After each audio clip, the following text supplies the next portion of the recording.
নমস্কার। কবিগুরু রবীন্দ্রনাথ ঠাকুরের লেখা কবিতা হারিয়ে যাওয়া। ছোট্ট আমার মেয়ে সঙ্গিনীদের ডাক শুনতে পেয়ে সিঁড়ি দিয়ে নিচের তলায় যাচ্ছিল সে নেমে। অন্ধকারে ভয়ে ভয়ে থেমে থেমে হাতে ছিল প্রদীপখানি, আঁচল দিয়ে আড়াল করে চলছিল সাবধানে।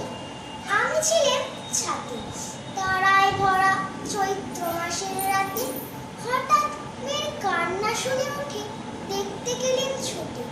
সিঁড়ির মধ্যে যেতে যেতে প্রদীপটা তার নিভে গেছে বাতাসেতে। সুধায় তারে, কি হয়েছে বামি? সে কেঁদে কয় নিচের থেকে, হারিয়ে গেছি আমি তারায় ভরা চৈত্র মাসের রাতে। ফিরে গিয়ে ছাতে মনে হলো আকাশ পানেছে আমার বামির মতোই যেন অমনিকে এক মেয়ে। নীলাম্বরের আঁচল খানি ঘিরে দীপশিখাটি বাঁচিয়ে একা চলছে ধীরে ধীরে।